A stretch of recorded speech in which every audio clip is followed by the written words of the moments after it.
Chebrytė, labai trumpas pastebėjimas, dabar jau atšipo nagus, atiminėdami vaikus su teismo leidimais, dabar prasukinėja naują schemą, kad vaikus atiminėja policija su smurto orderiais. Tai šita visa tvarka iki vaikų tos grobimo reformos ir buvo tokia.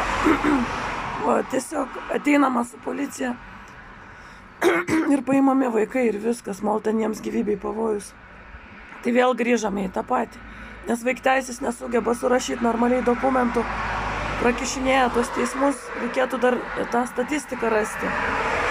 Kiek teismų pralošė dėl tų teismų leidimų, randame jurisprudencijai. Ir dabar va Vilčinskų byloje, kad prieš atėmimą nagrinėjasi bylą, teisėjai nebijodami prarasti lenciūgo ir mantijos nagrinėja, pažeidinėdami įstatymus. Va ir Veržbavičiūtė nežino, kad negalėjo būti tokio proceso ir nenuteistų Vilčinskų, kad jie grobė, nebuvo teismo leidimo. Vaikai iki šiol yra jų valdžioje, nes nėra teismo leidimo paimti vaikus. Teismo leidimo pagal įstatymą po birželio 1 per 3 darbo dienas. Nėra tokio leidimo. Yra kažkoksai gegužės mėnesio leidimo tvarka, jinai nenumatyta įstatymu. Tai dabar su Kristina Kaminskaite apšmeižė celofanas, kad jinai 17 000 susirinko, tai jūs blogerinkite, įsukite reikalą per mėnesį, jeigu niekas netrukdys, laisvai gausite 1000 eurų. Padauginkite iš 12 arba iš veiklos mėnesių ir bus 15 000. O jeigu visą parą dirba neįgalaus vaiko mama, žinokite, labai jūs romantiški visi, kad prie puodų visą laiką stovėti. Yra seniai išrastas greitas maistas, kad žmogus, kur pervargęs, staigiai kažką nusipirko, staigiai į krosnelę.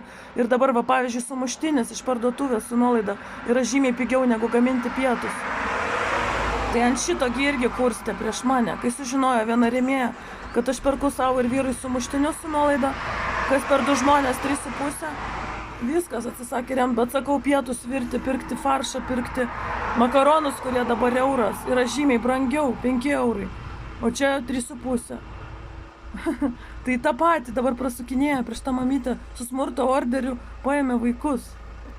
Nes su vaikų teisėm nesugebėjo, nes superinė mamytė vaikui tam neįgaliam yra dantų šepetukas už 220 rublių, euro su silikonu, nes jisai turi greičiausiai rijimo trūkumą, ten tų visokių problemų turi su burnyte.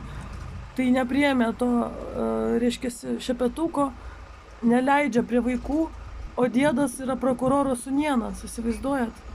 Ir mes grįžom absoliučiai į ten, iš kur buvome išėję, iki vaikų tos reformos, nes jinai neveikia. Nesugeba, matyt, pagrobti tiek vaikų, tai tiek.